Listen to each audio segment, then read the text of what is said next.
Ndabahaye mwiriwe mwese canke mwaramutse bivanye naho buri umwe aherereye banywanyi mudateba kubana natwe ngaha kuri mbonesha kuri mwe rudende ibashyikiriza amakuru atosoye abagezweho arebana n'umutekano politike ububanyi n'amakungu n'ubuzima bwa munsi bw'abanyagihugu akaba ari amakuru agezweho ku mugoroba kuri uyu munsi wa kane w'indwi turi ku igenekerezo rya 7 imyandagaro 2025 aho tugiye kurabira hamwe amakuru akomakomeye ariko aragenda agarukaho arebana n'umutekano muri aka karere. Turaza kubabwira ko izasarambwe zifuza ko leta iharanira intwaro rusange ya Kongo igira imiyoborere nk'iya leta zunze ubumwe za Amerika. Rero turaza kubisasangura mu buryo burambuye tubabwira icyo bavuga ku bijyanye na federalisme ndetse nuko leta ya Kinshasa yagize ikibitangazaho. Turaza kandi kubabwira amakuru akomeye ajyanye nuko MRDP twirwaneho yamaze guteguza igisirikare cya Kongo ndetse n'abafatanyabikorwa bacyo intambara idasanzwe hagati aho Loniyo irashinja izasarambwa impfu z'abarenga 300 bo muri Rucuru ivuga ko bishwe mu kwezi gushize kwa Mukakaro. Turaza rero kandi kubabwira ko Ububirigi bwaburiye abaturage babwo nyuma yo kwirinda intara zigera kuri 6 za leta iharanira intwaro rusange ya Kongo. Hagati aho ba minisitiri bane ba leta iharanira intwaro rusange ya Kongo bari mu ruzinduko rw'iminsi 10 muri Amerika y'Epfo. Turaza kurebera hamwe ibi aho bihuriye n'umutwe w'izasarambwe nawo maze igihe kinini utana mu mitwe n'igisirikare cya leta iharanira intwaro rusange ya Kongo. Mu makuru arebana n'ubutabera ndetse n'ubuzima bwa munsi bw'abanyagihugu turababwira ko ubusabe bwa Mutamba Costa kuri ubu bwamaze kuba bwakangwa n'umucamanza nyuma y'uko avuze ko yadashaka abacamanza babiri muri uru rubanza. Ubusabe bwe rukaba bwateshejwe agaciro, urubanza rurakomeje. Turaza rero kandi kubabwira ibijyanye n'imirwano ikomeje kubera mu bice bitandukanye biza teritwari ya Warungu ndetse no mu nkengero z'igisagara cya Uvira. Abanywanyi muze tubane kuri page ikomeye yanditseho amakuru akomeye arebana n'imirwano ndetse n'umutekano tubabwira uko bihagaze. Ariko hagati reka duhere ku bijyanye n'ikifuzo gikomeye kizasarambwe kirebana na federalisme. Turaza rero tujya no ku mirongo y'imbere y'urugamba tubabwira ibindi biri kuhavugwa. Niba ari ubwambere dukurikiye hitufata icyemezo gikomeye Fionde Sabone ntuzongere gucikwa n'amakuru ndetse n'ibiganiro tubashyikiriza ngaha bikaba ari ibiganiro bibagezeraho mu buryo bwizewe kandi akaba ari amakuru utasanga ahandi. Ihuriro AFC rirwanya ubutegetsi bwa leta iharanira intwaro rusange ya Kongo riragaragaza ko kugira ngo iki gihugu kije ku murongo imitegekere yacyo ikwiye gushingira kuri federalisme nk'ibihugu birimo leta zunze ubumwe za Amerika. Federalisme ni uburyo bw'imitegekere aho intara cyangwa leta ishobora kugira ubuyobozi bwigenga ikigenzurira umutungo wayo, ariko hakaba n'ububasha igirwaho n'ubuyobozi bwo ku rwego rw'igihugu hashingiye ku itegeko nshinga. Igitekerezo cya federalisme muri leta iharanira intwaro rusange cyatangiye kumvikana mu 1964 hashize imyaka ine igihugu kibonye ubwigenge. Cyubuwe muri Mata 2025 n'umunyapolitike Olivier Kamitutu wasabye ko itegeko nshinga ryo muri 2006 ryavugururwa. Intara z'iki gihugu zikaba eshanu: Oriental, Equateur, Congo, Kasai ndetse na Katanga. Kamitutu avuga ko utavuga rumwe n'ubutegetsi bwa na Felix Antoine Tshisekedi Tshilombo yagaragaje ko mu gihe imiyoborere ya leta iharanira intwaro rusange yavugururwa izi ntara zikwiye kugira ubwigenge bwo kwigenzurira umutungo zikabonamo inyungu 60% kuko ari byo bizatuma ibibazo bimaze imyaka myinshi byugarije igihugu bikemuka burundu. Repubulika Iharanira Demokarasi ya Kongo kugeza bifite intara 25 n'umujyi wa Kinshasa, buri yose ikaba igizwe n'inzego ebyiri: guverinoma igizwe na guverineri wungirijwe na ba minisitiri ndetse n'inteko nshingamategeko yayo. Izi ntara zifatirwa ibyemezo byinshi n'inzego rusange z'igihugu zikorera Kinshasa. itegeko nshinga rivuga ko intara igomba gufata 40% by'umusaruro uyiturukaho mu gihe leta ifata 60, kandi ko mu gihe hajemo amakimbirane urukiko rushinzwe kurinda itegeko nshinga ari rwo rugakemura. Gusa abatuye mu ntara zirimo ho Katanga, Ruraba, Tanganyika na Kivu y'Amajyaruguru baragaragaza ko iyo ngingo itubahirizwa. AFC irasaba impinduka. Iri huriro riragaragaza ko mu gihe intara zo muri leta iharanira intwaro rusange zizugarijwe n'ibibazo bitandukanye, imiyoborere ishingiye ku murwa mukuru atari yo ishobora kubikemura, bityo ko igihe ari ikingwa abanyekongo batangire ibiganiro mpaka kuri federalisme. AFC igaragaza ko federalisme yatanze umusaruro mwiza muri Amerika, mu Budage, mu Bubiligi ndetse no muri Leta Zunze Ubumwe z'Abarabu, Ubusuwisi, Canada, Nigeria n'ibindi bihugu byinshi, bityo ko na leta iharanira rusange ya Kongo ikwiye kugira iyi miyoborere. Yagize ati uburyo bushingiye ku butegetsi bumwe cyangwa kuba ubutegetsi bwinshi bw'intara buva ku rwego rw'igihugu byagaragaye mu myaka irenga 60 ko bidashobora gukemura ibibazo by'abaturage cyangwa se gukumira ibibazo bihora bigaruka. AFC yagaragaje ko muri iki gihe leta Kinshasa yikubiye ububasha bwo gufata ibyemezo mu rwego rwa politike no kubungabunga bituma idatanga umusaruro byitezwe. Yijandika mu bijyanye no kunyereza umutungo ndetse no guheza intara. Federalisme ikora neza, yaha inzego zibanze ububasha bwinshi bwo kugenzura ingengo y'imari yazo, umutungo kamere ndetse na gahunda z'imitemberere. Ubuyobozi bwegereye abaturage bugakora neza kandi bugakemura ibibazo by'abaturage. AFC isaba ko inzego zibanze zigenzura urwego rw'ubucukuzi bw'amabuye y'agaciro, ubuhinzi n'ubworozi, ubukerarugendo n'urw'umuco, amashyamba, ibikorwa remezo ndetse n'ingufu. Ibona ko leta y'Kinshasa ikwiye kugumana ububasha mu nzego 3 gusa, arizo igisirikare, ububanyi n'amahanga ndetse n'ubijyanye n'imisoro. Umuvugizi wa guverinoma ya leta iharanira rusange ya Kongo, Bwana Patrick Muyaya, mu kwezi kwa 4 yagaragaje ko federalisme ishobora kuba igikoresho cya AFC cyo kugenzura ibice byo mu burasirazuba bw'iki gihugu.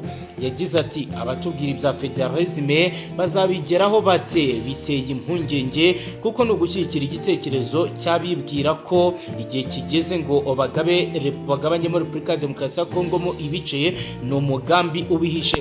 Marie Ange Mushobekwa wabaye minisitiri w'uburenganzira bw'ikiremwa muntu yagaragaje ko gushyiraho federalisme bidasaba guhutiraho kuko abaturage bakwiye kubanza gusobanurirwa ibyiza byayo. Ati numvisha abantu bamwe bavuga ko ikora neza muri Amerika, mu Budage, Nigeria, Ethiopia, ariko byatewe nuko ibi bihugu byose byateguye abaturage babyo ngo bazakire neza federalisme. Hatagize impinduka muri Qatar yateganyijwe ibiganiro bizahuza intumwa zizasarambwe ndetse na leta y'Kinshasa muri iki cyumweru, bikaba rero biganisha ku masezerano y'amahoro. Muri iki kiganiro cyagiruhuje abanyamakuru ndetse n'ubuyobozi cyabaye ku igenekerezo rya 26 Mukakaro, umunyamabanga uhoraho w'iri huriro Benjamin Bonimpa yaciye amarenga ko mu biganiro bizahuza AFC na leta muri Qatar bazatanga igitekerezo cyo gushyiraho federalisme. Ibyo benshi mu ku ruhande rwa Kinshasa bavuga ko batazigera babasha kwihanganira, ndetse yewe bamwe ntibatinya kuvuga ko ibikomeje kugenda bivugwa bitazigera bibasha kuba byagerwaho, kuko bamwe bavuga ko bagiye gukora ibishoboka byose kugira ngo barwane ibi kandi babirwanye. Ariko kugeza ubu ngubu ibikomeje kugenda biba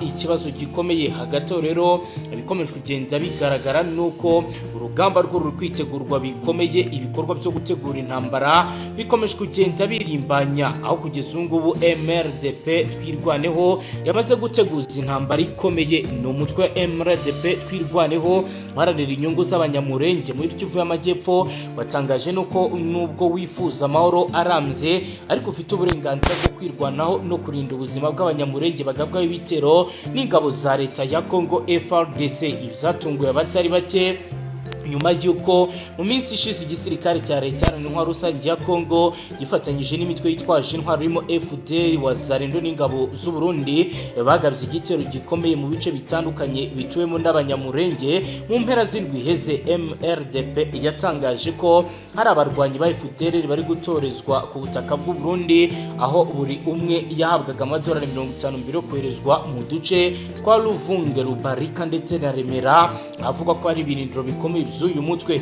Ejo bundi kuwa kabiri w'indwi heze nanone MRDP yavuze ko habaye ibitero byakozwe na FARDC, FDL n'umutwe wa Biloze bishambuke mu gace ka Ilumba mu majyepfo ya Minembwe, n'ubwo ingabo z'u Burundi zitagaragaje muri ibyo bitero. MRDP yasabye ko zihita ziva ku butaka bwa Repubulika Iharanira Intwaro Rusange ya Kongo. Naho kuwa gatatu w'indwi turimo indi mirwano yabaye ibera mu bice bitandukanye bya Minembwe, birimo Mikenke, birimo Birarombiri, birimo Marunde, birimo Rugezi, birimo Gipupu. MRDP twirwanaho n'izasarambwe bavuze ko babashije gusubiza inyuma ivyo bitero, ariko ku ruhande rwa FDNBC ko bimeze, amakuru aragaragaza ko bamaze kwigiza inyuma bikomeye iyi coalition.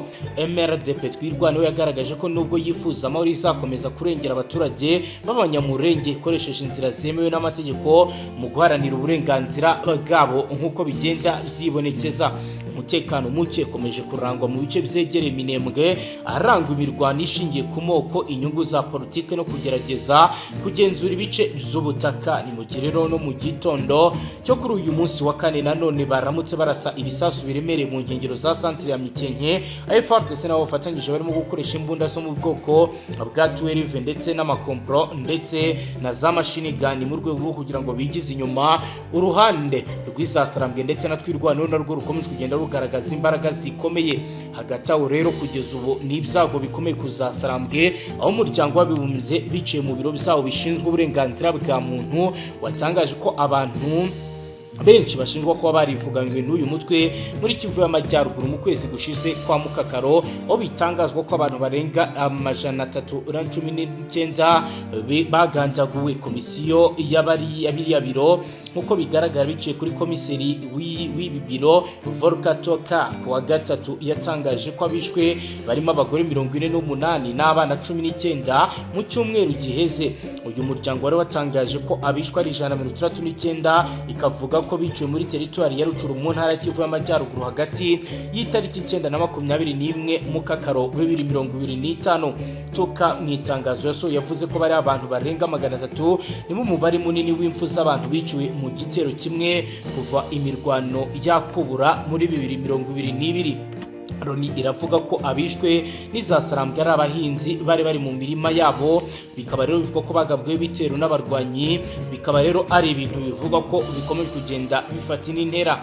Ibiro ntaramakuru leta z'ibyabongereza byo biravuga ko amasoko abiri y'abantu bakora muri iyi miryango yababwiye ko 100 bishwe, amazina yabo yamaze kumenyekana ndetse ko n'iperereza kuri ubu ririmbanyije. Iki gitangazamakuru ku ruhande rwacyo kivuga ko kidashobora kwemeza ziriya mfu izasarambwe biciye muri perezida wayo Bwana Bertrand Bisimwa mu ndwi iheze, yatangaje ko buriya bwicanyi bashinjwa ari umugambi ugamije kwisiga icyasha wakozwe n'abakozi b'uyu muryango basanzwe bakorera mu kwaha kwa leta y'Kinshasa. Bisimwa yavuze ko izasarambwe ubwazo zakoze iperereza bagasanga buriya bwicanyi butarigeze bubaho. Yavuze kandi ko amakuru bafite ari uko mwabiriya biro bizaroni harimo umunyekongo umaze igihe kinini akora icengeza amatwara ry'ibintu bitigeze biba. Yunzemo ati mu by'ukuri bigamije iki? Intego yari iyihe? Intego yari uguhisha ubwicanyi bwakozwe na ADF muri komanda mu ntara y'Ituri, kubera ko ikomanda habaye ubwicanyi mu nsengero aho bisha abaturage, kandi igisirikare cya FARDC cyabigizemo uruhare kugira ngo birinde ko ibinyamakuru bivuga ndetse n'inkoranyambaga zikandika. Bakomeza bavuga ko ibi bikaba rero ari ibintu bizakozwe mu rwego rwo kuyobya uburari. Ibi ni ibyatangajwe na Bertrand Bisimwa, perezida umutwe w'izasaramwe ndetse akaba n'umuhuzabikorwa wungirije wa Alliance Fleuve Congo, agaragaza ku bivugwa. Hagati aho rero bikomeje kugenda bijya ku rwego mpuzamahanga, aho guverinoma y'Ububiligi yasabye abaturage b'iki gihugu kwirinda gukorera ingendo zitari ngombwa mu ntara 6 zo mu buseruko bwa Repubulika Iharanira Intwaro Rusange ya Kongo kubera umutekano mucyo ukomeje kugenda ugaragara. Minisitiri w'Ububanyi n'Amahanga mu itangazo yasohoye yasabye Ababiligi kwirinda gukorera ingendo mu ntara zirimo Kivu y'Amajyaruguru na Kivu y'Amajyepfo, Ituri, Tanganyika, Maniema ndetse na Chopo. Minisitiri kandi yagaragaje ko intara yaho Katanga, Rulaba, ho Lomami nk'izo Ububiligi bagomba kujyamo bari menge kubera ibikorwa by'ubugizi bwa nabi bikomeje kugenda birangwa muri ibi bice. Ububiligi bwasabye abaturage babwo kuba maso no kugerageza gushaka amakuru mu itangazamakuru ku mbuga nkoranyambaga no muri ambasade, aho rero bivugwa ko bagomba kuba bakitondera biriya bice. Iki gihugu cyasabye abaturage bacyo kwirinda uburasirazuba bwa Kongo nyuma y'uko Leta Zunze Ubumwe za Amerika ziheruka kubabuza abaturage bazo gukorera ingendo muri ibi bihugu 21 birimo na Leta Iharanira Intwaro Rusange ya Kongo, aho bagaragaza ko imvo nyamukuru ituma bahagarika izi ngendo ari ibijyanye n'umutekano muke bikomeje kugenda bizibonekeza muri ibi bice. Aho rero bigenda bigaragara ko ibiri kuba ndetse n'ibikomeje kugenda bigaragara ari ikibazo gikomeye kandi gikomeje kugenda giteza intugunda mu buryo budasanzwe. Dukomeje n'aya makuru yacu rero tugiye kuganira ku nkuru ikomakomeye igaragaza uburyo ki Leta Iharanira Intwaro Rusange ya Kongo nayo ikomeje ibijyanye na diplomasi, aho kugeza ubu rero yamaze kohereza intumwa zihariye muri Amerika y'Amajyepfo kugira ngo bagenzure ndetse bagaragaze uko ikibazo gihagaze. Reka rero dukomeze tubabwira byinshi ko bikomeje kugenda bitangazwa kuri iyi dosiye bihura neza n'ibimaze iminsi bigenda bivugwa ndetse n'ibizagiye biba mu bihe bitandukanye. Reka tubabwire uko ibingibi bihagaze ndetse nuko bimeze. Mu makuru dufite biravugwa ko diplomasi ya Leta Iharanira Intwaro Rusange ya Kongo ikomeje kwiyubakwa umunsi ku munsi. Leta Iharanira Intwaro Rusange ya Kongo imaze gutera indi ntambwe muri y'Ububanyi n'Amahanga, aho yatangije ingendo za diplomasi zitigeze zibaho muri Amerika y'Epfo zirimo ba minisitiri 4 kuva ku igenekerezo rya 3 kugeza ku igenekerezo rya 13 imyandagaro 2025 biteganyije ko bagomba kuba bari muri ibi bice. Uru ni uruzinduko rwo muri Amerika y'Epfo rugamije gushimangira ubufatanye hagati y'ibihugu bibiri ndetse n'ibihugu byinshi no kubaka ubumwe burambye ku nyungu zisangiwe nk'uko iyi nkuru dukesha media Congo.net ibivuga. Intumwa za Kongo ziyobowe na Minisitiri w'Ububanyi n'Amahanga Therese Kwayikwamba Wagner zigizwe n'abayobozi bakomeye muri guverinoma barimo Guy Kabombo Mwandiyavita, Minisitiri w'Intebe wungirije akaba na Minisitiri w'Ingabo Eve Bayizaba Mwasudi, Umunyamabanga wa Leta Zunze Ubumwe ushinzwe ibidukikije n'iterambere rirambye Julien Paluku Kahongaya, Minisitiri w'Ubucuruzi bwo hanze y'igihugu Yolande Erebe Mandebo, Minisitiri w'Umuco, Ubuhanzi n'Umurage na Mbuyi Katarina Wagner, umujyanama mukuru w'umukuru w'igihugu mu bya geopolitike ndetse na diplomasi. Umurwa mukuru wa Uruguay Montevideo niho hatangira uruzinduko kuva ku itariki ya 5 kuzageza kuri uyu wa 4 ku itariki ya 7. Uyu mushyire rukaba wakiriye uruhererekane rw'inama nyunguranabitekerezo zo ku rwego rwo hejuru hagati y'abayobozi ba Kongo n'abagenzi babo muri Amerika y'Epfo. Ibiganiro bya mbere bizibanze ku kubaka uburyo n'ubufatanye bw'ibihugu byombi hashyirwaho urwego rw'amategeko rwo gushora imari no gushyira mu buryo ubw'ubufatanye ibijyanye n'uburezi ndetse n'ibindi bitandukanye. Uko kwegerana hagati ya Kongo n'ibihugu nka Uruguay, Argentine na Brazil bigamije gusubiza Kongo mu mutima w'ibikorwa bya geopolitike mu bihugu biri mu nzira y'amajyambere.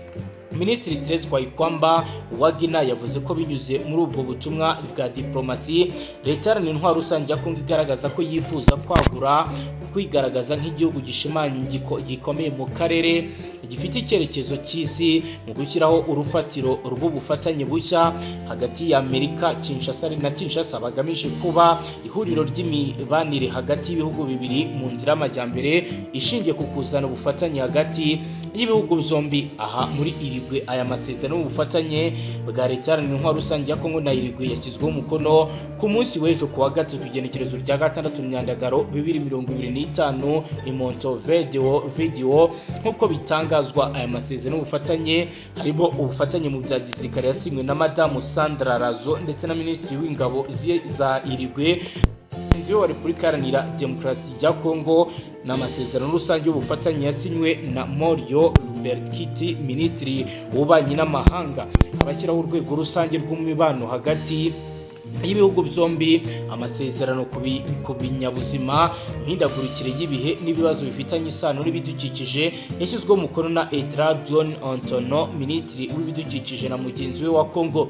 Amasezerano y'ubufatanye mu muco yashyizweho umukono na Gabriel Vedre, minisitiri w'agateganyo w'uburezi n'umuco na mugenzi we wa Repubulika Iharanira Intwaro Rusange ya Kongo. Ishyirwaho ry'umukono ry'aya masezerano ryerekana intambwe y'ingenzi mu gushimangira umubano w'ibihugu byombi hagati ya Leta Intwaro Rusange ya Kongo na Uruguay, ushingiye ku bufatanye, kubahana ndetse no ku bijyanye n'ubugenzuzi bikomeje kugenda bikorwa byose bishimangira umubano mwiza hagati y'ibihugu byombi. Ni nuko dusoje banywanyi, niba ari ubwa mbere dukurikiye hita ucyonda sabone biyongere mu atazongera gucikwa n'amakuru akomakomeye tubagezaho yibanda cyane ku mutekano, politiki, ububanyi n'amakungu n'ubuzima bwa munsi bw'abanyagihugu. Hasta la vista.